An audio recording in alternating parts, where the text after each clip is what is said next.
आप सभी लोगों को मेरा नमस्कार। आपका अपने चैनल ऑनलाइन शिक्षण में बहुत बहुत स्वागत है।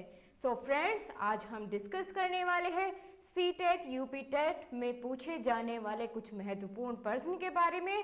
सो दोस्तों, आज हमारा टॉपिक होगा पर्यावरण शिक्षण की समस्याएं यानी प्रॉब्लम्स ऑफ एनवायरनमेंट टीचिंग।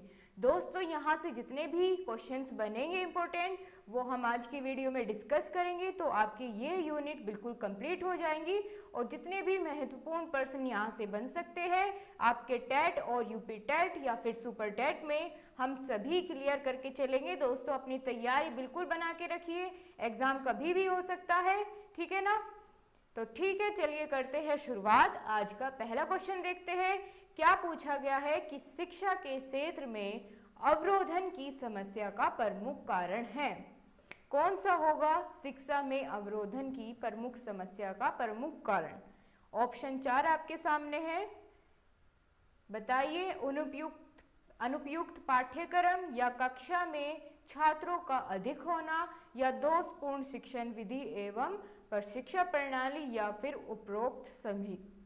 कौन सा है प्रमुख कारण, वो आपको बताना है। फटाफट से कमेंट बॉक्स में आंसर दीजिएगा आप। दोस्तों, मैं चाहती हूँ कि आपकी परफॉर्मेंस दिन प्रतिदिन बढ़ती जाए, अच्छी होती जाए। जब तक आपका एग्जाम हो आप बिल्कुल कॉन्फिडेंट हो जाए, ठीक है ना दोस्तों। चलिए बताइए, आप इसका सही जवाब होगा ऑप्शन नंबर डी। जिसने भी ये बताया है वेरी गुड, आपका बिल्कुल सही जवाब है। चलिए अगला क्वेश्चन आपके मोबाइल स्क्रीन पर है, फटाफट से क्वेश्चन पढ़िए और कमेंट बॉक्स में उसका आंसर दीजिए। क्या है क्वेश्चन कि किसी छात्र का फेल हो जाना दर्शाता है। ये 4 ऑप्शन है, इनमें से चुन के बताइए क्या दर्शाता है किसी भी छात्र का फेल हो जाना। बताइए फटाफट से। क्या अपव्यय की समस्या के कारण कोई फेल हो जाता है, या अवरोधन की समस्या दर्शाता है, या अस्पष्टता की समस्या, या फिर दोषपूर्ण शिक्षा की समस्या। कौन सा होगा बिल्कुल उपयुक्त उत्तर, इसका आपको बताना होगा। बिल्कुल सही, ऑप्शन नंबर बी इसका सही जवाब है। जिसने भी ये बताया है वेरी गुड।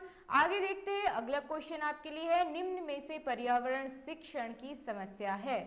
4 ऑप्शन है। प्राथमिक स्तर पर छात्रों की शिक्षा पर विशेष ध्यान न देना, क्या ये समस्या है, या फिर अध्यापक को विषय का पर्याप्त ज्ञान न होना, या फिर बच्चों की विषय के प्रति अरुचि होना। कौन सी समस्या है पर्यावरण शिक्षण के लिए। तो दोस्तों, आपको क्या लगता है इसका सही जवाब क्या होना चाहिए। मेरे साथ साथ आप सोल्व करते हुए चलिए प्रत्येक क्वेश्चन को, तभी आपकी जो परफॉर्मेंस है वो इम्प्रूव होगी, ठीक है ना। ऑप्शन नंबर डी बिल्कुल सही है, उपरोक्त सभी समस्याएं हैं पर्यावरण शिक्षण की। अगर अध्यापक को पर्याप्त ज्ञान नहीं होगा तो वो क्या ही बच्चों को समझाएगा, और अगर बच्चों की पढ़ने में रुचि नहीं है तो वो क्या समझेंगे, ठीक है ना। इसी प्रकार से ये चारों समस्या हो जाती है पर्यावरण शिक्षण की। चलिए अगला क्वेश्चन नंबर 4 आपके स्क्रीन पर है। पर्यावरण शिक्षण में शिक्षक कार्य करता है किसकी तरह। ऑप्शन ए निर्देशन की तरह, या फिर दार्शनिक की तरह, या फिर मित्र की तरह, या फिर ये सभी। कौन सा होगा इसका सही जवाब आपको बताना है फटाफट।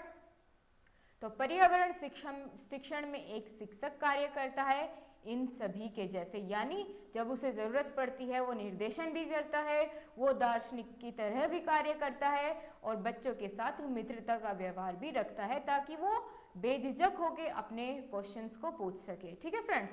चलिए आगे चलते हैं। अगला क्वेश्चन आपके लिए है, प्राथमिक स्तर पर्यावरण शिक्षा के माध्यम की समस्या के निवारण के लिए कौन सा सही सुझाव है।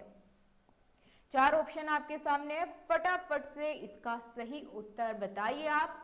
क्या है ऑप्शन। शिक्षा का माध्यम हिंदी होना चाहिए, शिक्षा का माध्यम अंग्रेजी होना चाहिए, शिक्षा का माध्यम मातृभाषा होना चाहिए, या फिर शिक्षा का माध्यम हिंदी एवं अंग्रेजी दोनों ही होने चाहिए। क्या होगा सही जवाब। तो दोस्तों, जब कोई शिक्षक पर्यावरण की शिक्षा मुहैया करवाता है शिक्षार्थियों को, तो उसे उनकी मातृभाषा में ही उसे एक्सप्लेन करना चाहिए, ठीक है ना। उनका सुझाव, उनकी समस्याओं का निवारण उनकी मातृभाषा में करना चाहिए, तभी उन्हें बच्चों को बिल्कुल सही सही सब कुछ समझ आएगा, ठीक है ना।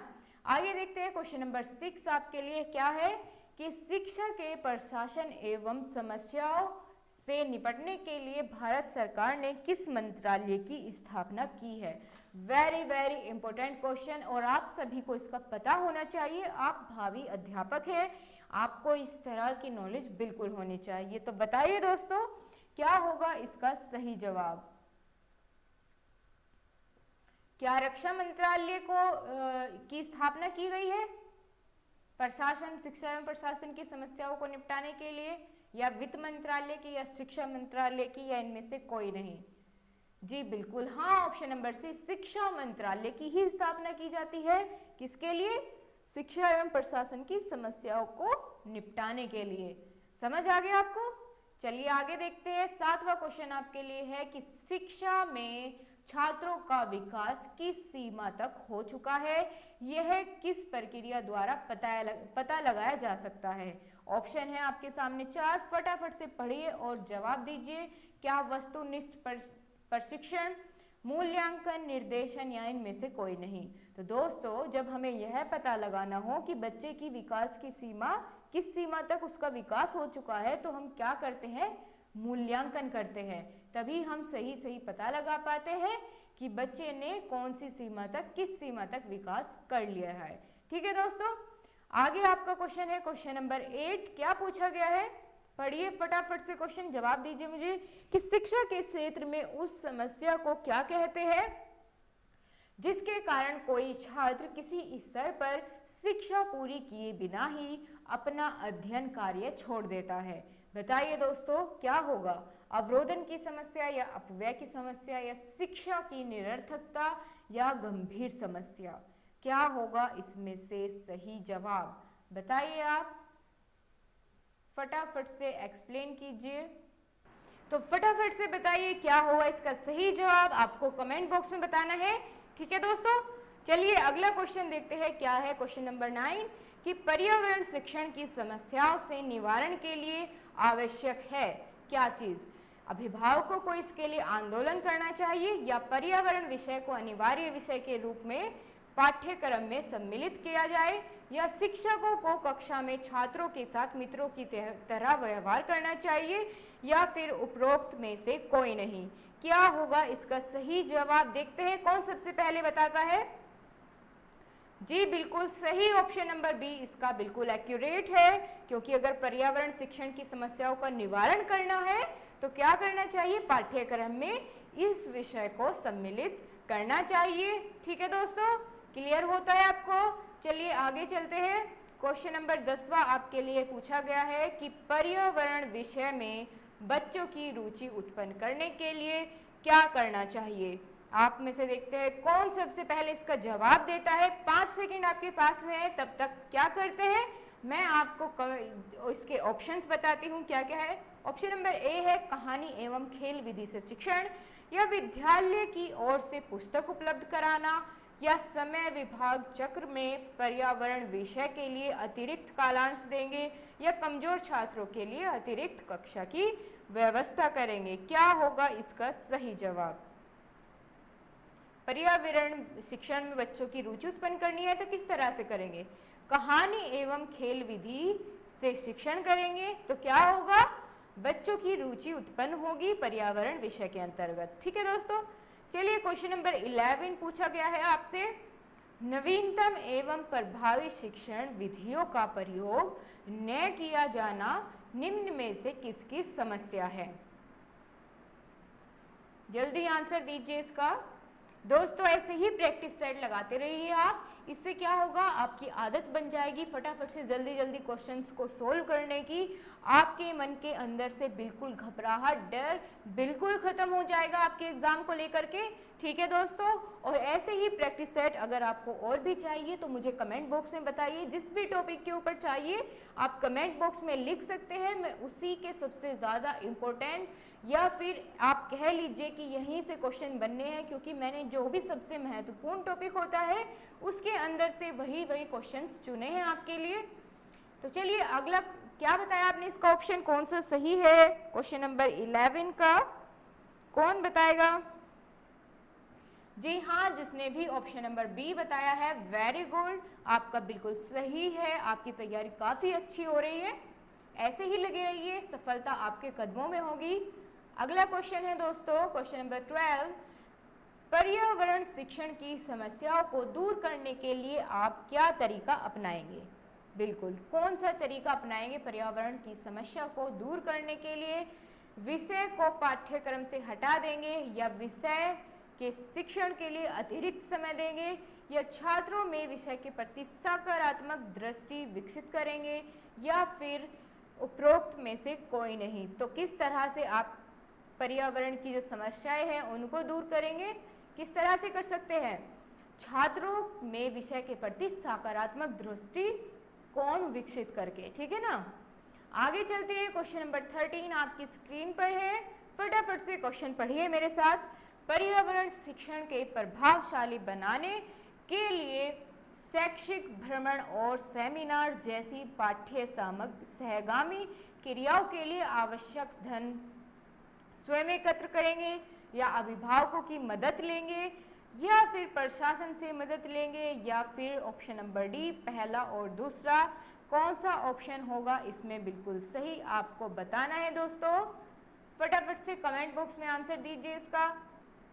दोस्तों इस क्वेश्चन का ऑप्शन नंबर 4 बिल्कुल सही है, यानी डी पहला और दूसरा, यानी स्वयं एकत्र करेंगे और अभिभावकों की मदद लेंगे। आपने देखा होगा कि कहीं आपकी ट्रिप जाती थी पहले, तो क्या होता था, कैसे ऑर्गेनाइज करते थे टीचर्स कि कुछ पैसे अपनी तरफ से और कुछ बच्चों से लेते थे, यानी उनके पेरेंट्स से, ठीक है ना।